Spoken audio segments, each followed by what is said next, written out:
Welcome to the Milk Cookies podcast. This is the super amazing podcast that has absolutely everything to do with American football and nothing to do with milk cookies. My name is Alex, joined with Anthony and Frankie today. We have two teams. Both their teams won the playoffs, the wild card. Well, Anthony's first team at least. So interesting wild card. 5 out of 6 of the teams that were at home won, excluding Dallas. Dallas was the only team that did not win at home, which is honestly surprising. Shout out Mike McCarthy. Shout out to Mike McCarthy for running the ball 14 seconds. That's something I never thought. Dumbass. He's easy. You know, I was at work. I was at work. I did not watch the game. You know what's funny is my cousin, who's a Packers fan, on Thanksgiving when the Cowboys were playing, they showed Mike McCarthy and he said, "There's the reason why our offense sucks now." And I'm like, "Your offense has gotten better since Mike McCarthy left. I hope you know that." And showed why. Oh yeah, absolutely. But hey, Green Bay's still in, and Dallas is on. Dallas has had a heck of a season still. You can't discount that.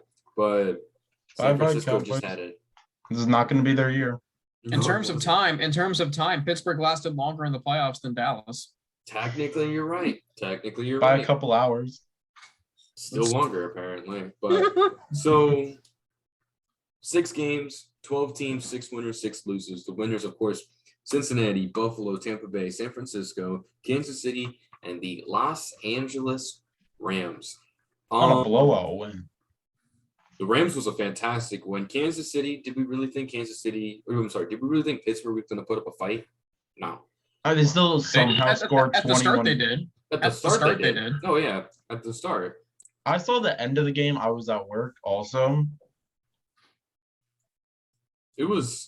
I watched the beginning of that game, and even when they had the TJ Watt defensive touchdown, I was like, oh no, Pittsburgh. I was like, yeah, dude, give Kansas City by the third quarter. They'll have the lead by 14. Let's see, Anthony, Tampa Bay Bucks beat the Eagles. I don't think anybody was really surprised about that. I was surprised at how good Tampa Bay's defense was. They really showed up. They showed up. I'll give them credit there. I thought Philly's run game would have been a little bit more. But what does concern me though, Tristan Wirfs, he's in a walking boot now. What do you think? He's not going to play next week? Oh, he'll play on Sunday. I know. Okay. Yeah, but how confident are you in him going up against Von Miller, who was really good last night? Mm-hmm. He's only in his second year. He's only allowed 1 penalty since the bye week of last year. No sacks allowed on Brady. Is that true? That is true. He was the best offensive lineman out of that draft. Wow. That is incredible. It's not bad. Look it up, Tristan Wirfs. No, I believe it. I mean, he was the best offensive lineman last year alone, at least rookie-wise. He was first team All-Pro. Yeah, I know. As a rookie, and he's first team All-Pro this year. Yeah, but I'll say this. I mean, Tampa Bay's secondary is once again rounding into form at the right time. Yes. Yeah, I mean, give it credit to them. Like they haven't had the world's strongest campaign during the regular season, but they make it count when they need to make it count. That being the playoffs. So, other than that, Buffalo blew out New England. That game was over in the first quarter. Buffalo had a perfect game. God bless. I think everybody in the entire league is having a big sigh of relief that the Patriots have been first round exits. Thankfully. Primarily NFL fans. I mean me. Let's see. So you guys have my thing. What? Can I get y'all's opinion on this? What? Is Jordan Whitehead the best safety in the NFL? Top 5. Top 5. No. He had a big game 10. on Sunday. Top 10 at maybe 7. Not top 5.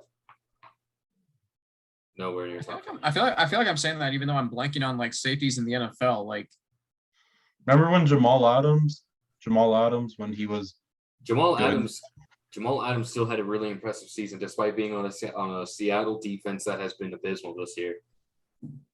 Like you haven't heard. Here's the thing about defensive players: when you don't hear anything about them, 9 out of 10 times they had a good season.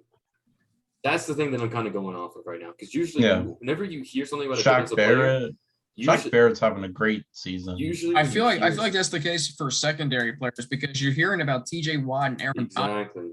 So maybe because like if you're in the secondary, your objective is to not let anything happen. Right. Well, okay, you're right, but here's the other thing: other than the defensive line, other than linebackers, let's just talk about strictly on secondary. Who has been the most talked about defensive back the entire year so far? Trayvon Diggs. Yeah. And he's a first-round exit.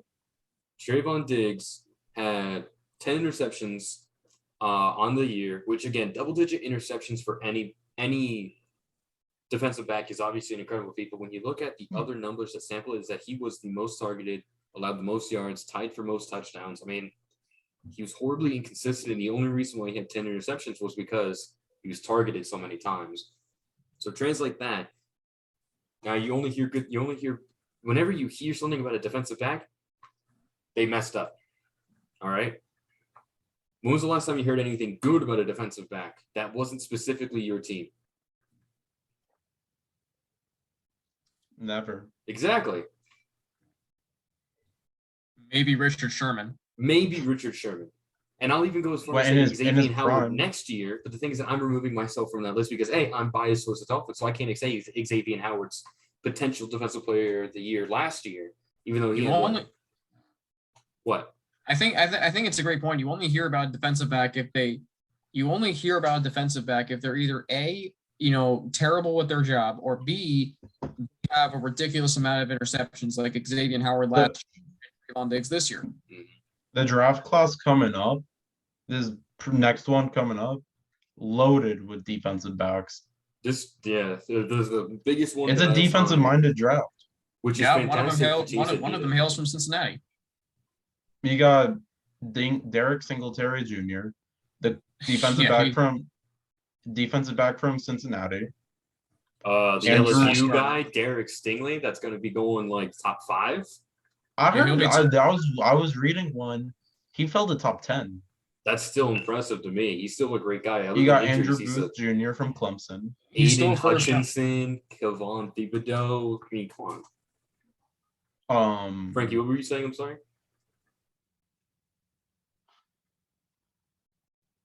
Me? Frankie? Yeah, Frankie.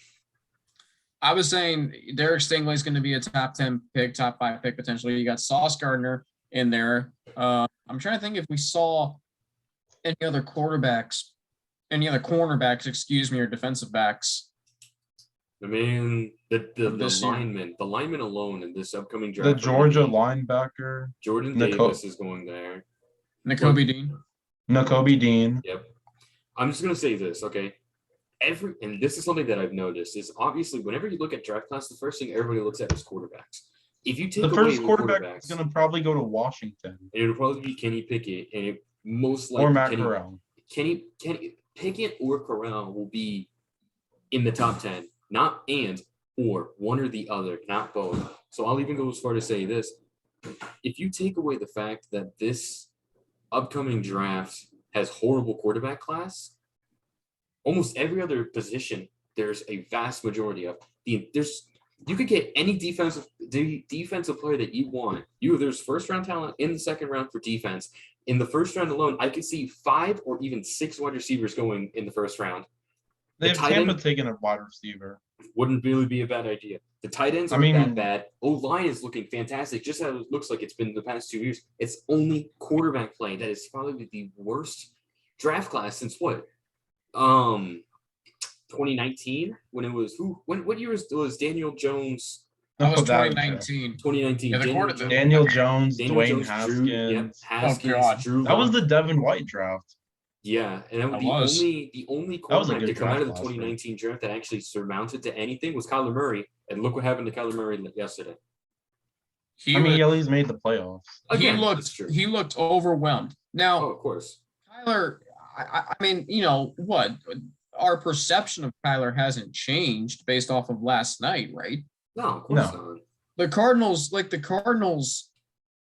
they in essence backed into the playoffs because they were a 10-2 team and they lost 4 out of their last 5 games, including a blowout loss at Detroit. And drew a red-hot Rams team whose only loss since losing to Green Bay in November was against the 49ers, and look what the 49ers are doing. The 49ers were a team that I originally in the beginning of the year did not think was going to make it. I'm not going to lie to you. I'm not saying that the Green Bay game is guaranteed to be Green Bay. I'm still going to pick Green Bay to win. I wouldn't be surprised if San Francisco somehow managed to sneak it out and win. Judging that Aaron Rodgers is 0-3 in the playoffs against the 49ers in his career. No, I thought he was 1-3. 0-3. I was gonna say that, and you also have to remember San Francisco has owned Green Bay in the past in the playoffs, even before Aaron Rodgers got there. They beat Brett Favre in 1998, I believe. Yep. I wasn't even a thought. Like, I mean, and yes, Green Bay beat San Francisco earlier this year. Don't think the Niners have forgotten about that. Oh, of course not. I think the 49ers are looking the best that they've done the entire season. And that's the point. Okay, if the Niners beat the Packers, and if the Bucks beat the Niners, who do you got winning that? Not the Bucks beat the Niners, the Bucks beat the Rams.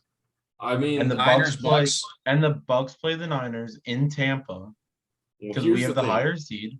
Here's my situation right here. Tampa Bay is having a heck of a game in the divisional round right now. This is not a cupcake team that they have. They have the Rams. All right. And you know what? I understand it's in Tampa Bay because of the higher seeding. I would not be surprised if the NFC conference game was the Rams and the 49ers. I was thinking about that earlier this week. And I mean, what a story that would be. Yeah. I mean, what? They'll meet each other. This will be the third meeting that. But here's the problem. Here's the problem. Fred, the divisional opponent. Fred Warner and Nick Bosa are banged up, and this is not your Green Bay team of the past that is just pretty and finesse. No, this Green Bay team can get after you physically, and I have a feeling. As much as I think the Niners can win, and I am tempted to pick them to win after what I saw from them this week, let's be honest. Green Bay is rested. It's going to be freezing cold in Lambeau Field. I'm just saying, I think Green Bay actually matches up with San Francisco. I agree, but it's also worth mentioning that the Green Bay line isn't perfect either. Their all-pro left tackle is still injured for the rest of the year. David Bakhtiari. But Alex, look at what they've done this season without him. They've still I agree. I'm just saying it's a factor. It's remarkable. It's a game-changing factor. The best win of any team this season, arguably, was Green Bay in Arizona on a short week, missing 11 starters. Including Aaron Rodgers himself. And Rodgers played that game. Oh, he did? Which one was the game? The Kansas City game he missed. That's when Jordan Love came out. And, oh, by the way, Robert Tonyan got hurt in that Arizona game. Yeah, that's fair. Can I say this? Remember, Alex, you asked the question after week 1. Feels like eons ago. You asked us this question. Yes. You asked us what team besides our team, besides the teams we root for, are we most looking forward to watching this season? I said the Rams. Anthony, you said the Cardinals, I believe, and the Eagles. Notice how all those teams made the playoffs. They did. They really did. 2 out of the 3 are first-round exits. But they still made the playoffs is the key portion right there. You make the playoffs. That's a good accomplishment. Like Philadelphia, I think I had them winning 3 games this year. You had the Raiders going 3-13. That's because I did. That's something I don't like that now, thinking about it, because I saw the Raiders play the first 3 weeks of the season. I'm like, that's a playoff team. Yeah. The only reason why I wasn't sold on the Raiders at first, and Anthony, please forgive me, is because we always know about the Raiders having their second half of the season slump. And you know what? Mm-hmm. It was there, but they still were able to pump out enough that they were able to get by it. And then now they're not considering Rich Bisaccia for the head coaching option. Well, they should be. He should be the head coach. I remember when Bruce Arians was the interim head coach when Chuck Pagano was on leave for leukemia back in 2012, and the Colts won, I think, like 9 straight games at one point. I think that's kind of what the Raiders did this year with Rich Bisaccia, because like Alex said, here's a team that in the middle of December lost 48-9 to the Chiefs. How many of us sitting here thought then, oh yeah, the Raiders are still going to make the playoffs. They were left for dead, and then all it was they pulled out a win at Cleveland. They pulled out wins against Denver and LA. Yeah, the Chargers and Indianapolis. I mean, the Raiders, like, I mean, I know it's easy to poke fun of them. I know it's easy to view them as a punching bag given all their issues, but yet that's a team that had a resiliency element to them this year that they have not had in years past, and it showed on John Saturday. Gruden, Henry Ruggs, Damon Arnett. 2 starters and your head coach go missing in a matter of a couple of weeks. And when I mean missing, obviously they got fired. Damon Arnett's a Miami Dolphin now. And he ain't even started. I think he's still on the practice squad right now. I will say But that tells you how bad the Raiders are at draft. Excuse me, how bad the Raiders are at drafting. Well, who's that receiver from Chris Olave? The dude from Ohio State? I can see him being a good fit on the Raiders because he's gonna be a Raider. But Anthony, let me ask you this. Do you want Derek Carr back, or do you want the Raiders to draft a quarterback or maybe go after somebody in free agency? I want Derek Carr. I think he's proven. Honestly, unless Russell Wilson hits free agency, I don't know any quarterback that's going to hit free agency that's going to be instantly attractive. Like, whoa, we should probably give this guy a shot. I mean, there's rumors of Aaron Rodgers. I'm sorry. I've always heard Russell Wilson. I mean, I know there's going to be rumors about Rodgers, but I don't think if Tua goes, Tua's not going to leave now, especially with what they've done with the entire head coaching thing. They fired Flores for. Is there any new update on your head coach? Watch the Texans hire Brian Flores as their head coach, and then it's going to be the Giants. Well, okay, the Giants. I mean, Brian Flores could do well in New York. I mean, but watch the Texans. I said this to my cousin Saturday. The Texans are going to hire Brian Flores, and then the Texans will trade Deshaun Watson to the Dolphins in exchange for Tua, and then Tua and Brian Flores are reunited once again. Here's the thing that I really see that happen. Frankie, that would be a match made in heaven for everybody except Dolphins fans. But let me tell you exactly why that's not going to happen. Brian Flores wanted Watson.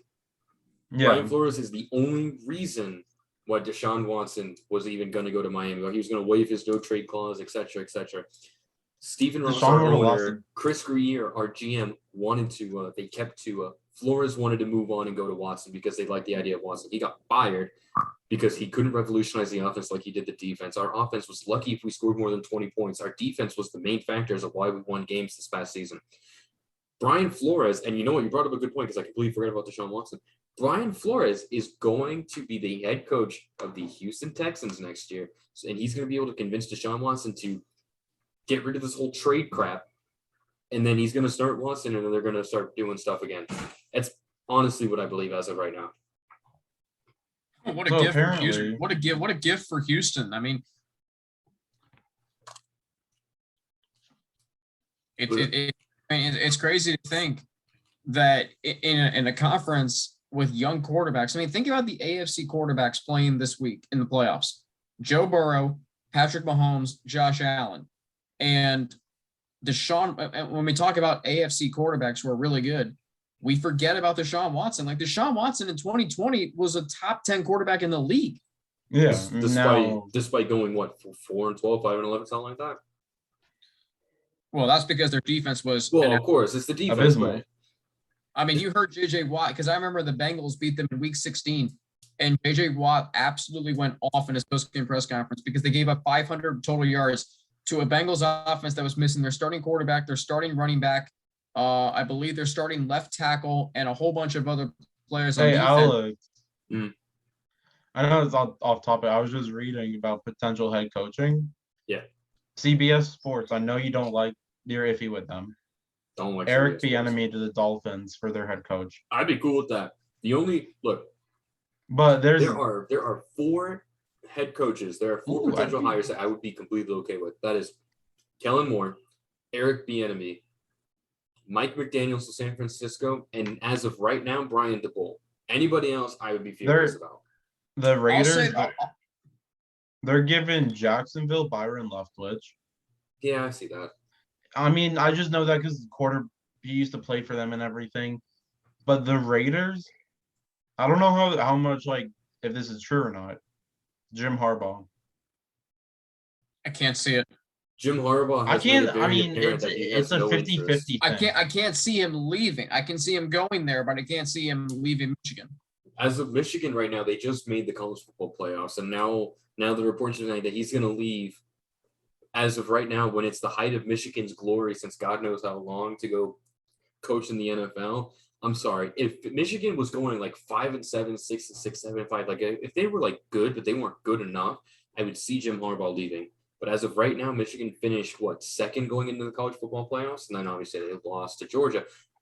I don't see him leaving at all. I don't see it happening. And look, here's my thing about Brian Flores. Any of the available head coaching spots that are open right now, Brian Flores would be an instant upgrade to any team. Obviously, he's going to want to go to a team that's the most complete, so that being the Vikings, potentially the Raiders if that's an option. Those are probably going to be the two spots available. Maybe even the Bears, because you know what? Matt Nagy was the issue. It wasn't Mitchell Trubisky. But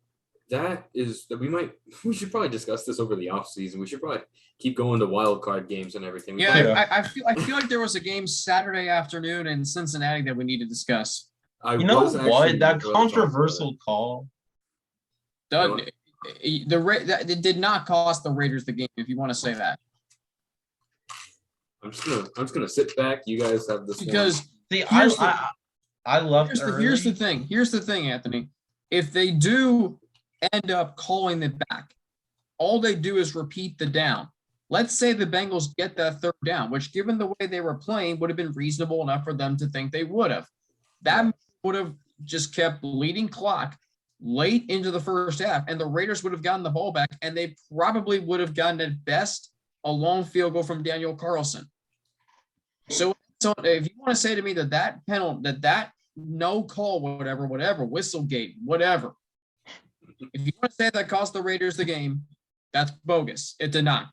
The Raiders lost the game because they could not score in the red zone, and Hunter Renfrow dropped a wide open pass. It's also worth to mention that when that no call supposedly was there, that the Bengals are still within field goal range. Correct? Yeah. So and they would have gotten 3 points. Not to mention they have the best rookie kicker since God knows. McPherson has been a very big surprise, that's for sure. I don't remember the last time that a rookie kicker came in and revolutionized the entire team the way that he's done so far. I will say this. The no call certainly had a hamper on the game. It may have been for granted, you know what, if the Bengals went through, if they didn't convert on third down, they kicked the field goal, then they would have only been up by 4. But at the exact same time, the time runoff would have been a negative effect on the Raiders because they probably would have been able to march the ball down as fast as what they did. It was unfortunate that it was the way that it did, but I don't think that call is what sealed the game. I think it was a morale destroyer a little bit. I don't think it's reasonable to say that was the specific moment when the Raiders lost. I think what stood out to me in this game was the Bengals set the tone on their first possession offensively, because the Raiders go down and score on the first possession of the game, and I'm sitting there like, they got a field goal. Yeah, and a great play by Mike Hilton on Hunter Renfrow. That was a great pass breakup. So the Bengals score on their first possession. Joe Burrow and Jamar Chase are in sync like I've never seen them all season. Burrow hits Uzama for a touchdown. Bengals are up 7-3. Here's where the Raiders lost the game. On the next possession, they start off with a first down. Then Trey Hendrickson, because why would you block him with a tight end? Okay. Trey Hendrickson strips Derek Carr. Bengals pick up the fumble. And from that point on, the Bengals just made more plays than the Raiders did. Here's where else you lost the game. Peyton Barber, former Buccaneer, picks the ball up at the 2-yard line, steps out of bounds. Raiders go, I think, backwards 1 yard on that possession. Bengals get 3 more points. Boom. The Bengals played from ahead the entire game, and that's why the Raiders lost. I'm not saying the Raiders didn't play their asses off. They did. I mean, what they did this season in the last month of the season, and Anthony, I'm going to credit them here, was admirable. The Bengals just were the better team. They have the better roster, and it showed. If it wasn't a cold weather game, I think Still, I don't think weather should have too much of a hampering on the game. No, it didn't. I'll say this: Josh Jacobs had a really good game. Yeah. Like the I mean, Raiders, I left midway through because I had to go to USF for the war on I-4. had to go to the war on I-4, whatever. Look, I went to the war on I-4 and USF. Congratulations. Look, all right, here. Let me just put the final cap on this. The Raiders will be a playoff team again next year. I can't commit on that. It would not shock me. It would not shock me. I would when they get Chris Olave. Okay, but you need Anthony. Anthony, you need some new defensive new head coach, new GM. No, I think you keep Rich Bisaccia. I know. I want him to stay the head coach. I want.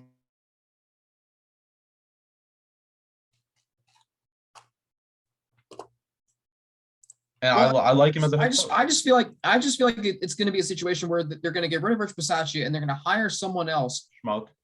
I'll tell you this much. If you want to be the head coach of the Las Vegas Raiders, you can't just be a no name. You got to be a household name. You got to come in with some panache to you. And what's going to happen is, what happens if the Raiders are like 4-6 and we look back on, you know what? They should have kept Rich Bisaccia. There was something brewing there. The players loved playing for him. It's going to be like, you don't know what you got till it's gone. Yeah. I think it could turn out that way. And there was one more point I was going to make about the Raiders. Speaking of Byron Leftwich, remember 2000? I don't know if you guys remember this, but 2005, the Jacksonville Jaguars were 12-4. Yes, that sounds weird to say now, but it was true. This was 2005.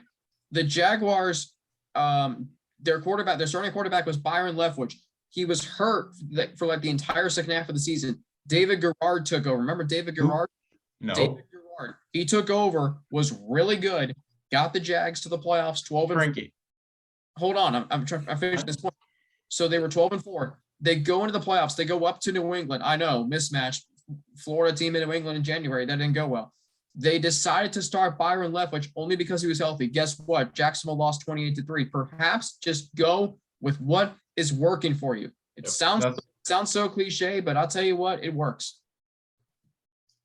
I think the point Anthony was trying to make, 2005, we were both 3.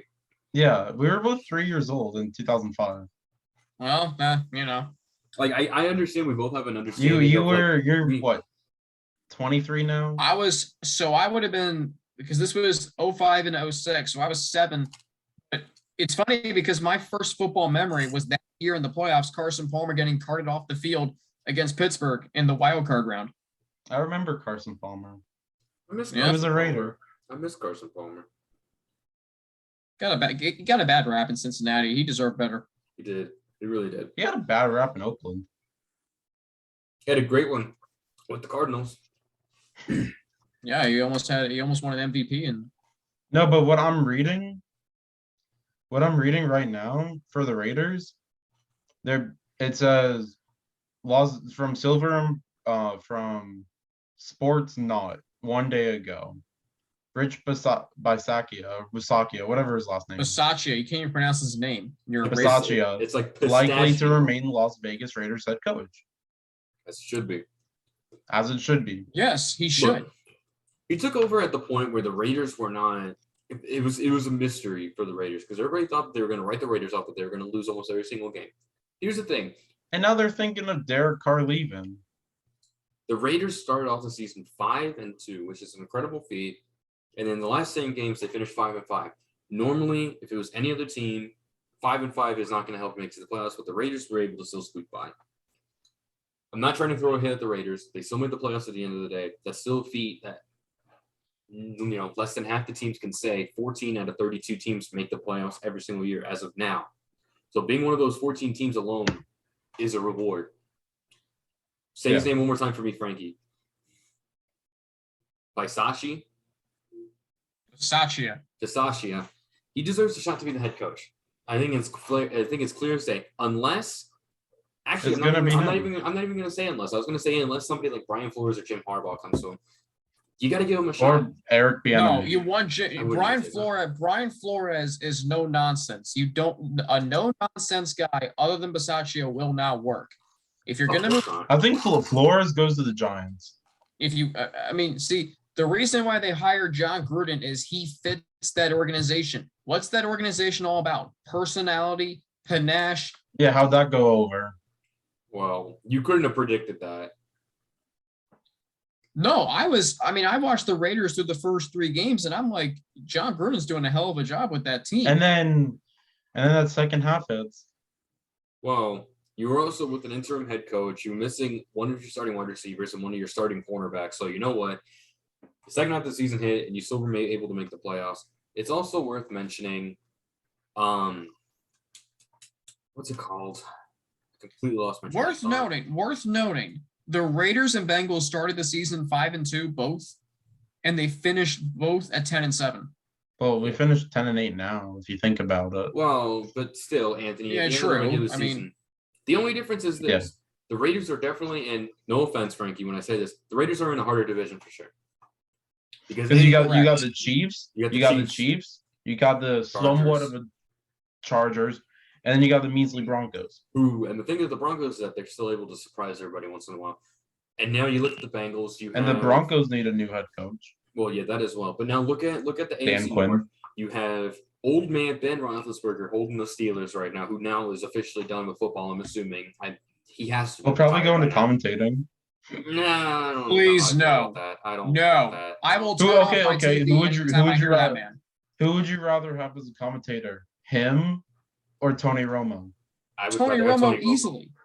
Is that even a question, Antonio? Tony Romo is a commentator, and he's one of the best commentators that the NFL, ESPN, Fox, whatever channel he's with. He's at least made it to more Super Bowls than the whole Cowboys organization. But Tim Tebow is a heck of a commentator. So you know what? And here's the other thing. Tim Tebow's an awesome guy. Tim Tebow's a great guy overall. Here's the other thing about the North. The Browns are unpredictable right now. They had an injured quarterback that they forced to play pretty much the entire year. They had a wide receiver leave halfway through the season because he wasn't getting enough touches, and he goes to the Rams. You have the Ravens, who were leading the division at first at 8-4, and then they just lose their last 5. Like, the Bengals had every opportunity to make and win the division, and you know what? Give them credit. They did. They won the division, double-digit wins, and you know what? They have the number 4 seed. They host the Raiders, and they win. So you know what? Even though both teams finished 10-7, you also have to look at what is in that division. And the Bengals also play 2 teams who you're going to see this week in the NFC Divisional playoffs: San Francisco and Green Bay. They play both those teams to 3-point games at home in overtime. Arguably should have won both of those games. And the other thing, it's interesting to actually bring up what's happened around the AFC North other than Cincinnati, because all we've been talking about the last few weeks are what's wrong about Baker Mayfield's future and Big Ben retiring. We forgot, because he got hurt in week 14 and didn't play the rest of the season, Lamar Jackson, because for a while he was holding that Ravens team together. Remember that Monday night game in week 5 when he's 36 of 42 for 442 yards and 4 touchdowns, and we're saying, oh my God, he's taking a step forward. Yeah. And then he off. But I mean, the Ravens are going to be healthier next year. I think Lamar Jackson's going to be healthier. I think you're foolish not to give him a contract extension, or at least a franchise tag, because he is a good quarterback when he's healthy. Correct. Lamar Jackson, when he's healthy, he's good. Yeah, yes, he's a top 10 quarterback in my opinion when he's healthy. So the Ravens will be back, but they're gonna, it's gonna be interesting to see what happens on the defensive side of the ball. But I think the Ravens are still going to be a contender next year, because there are certain teams like the Steelers and Ravens that toughness and physicality are just rooted within their franchises, that they're always just going to be right there every single year. But what's interesting to me is, they're different than your prototypical AFC North team, because they have a big arm quarterback. They have an unbelievable trio of wide receivers. They have a really good running back in Joe Mixon. They have a good tight end in Uzama, can get after the quarterback and occasionally force turnovers. The Bengals are different than the rest of the AFC North, and we will see next year if they continue to drive the narrative and drive the AFC North as far as them being the pole setters, and this is how we're going to play. It's going to be the brand that beats everybody else in the AFC North, besides Cleveland, apparently. Yeah. Well said.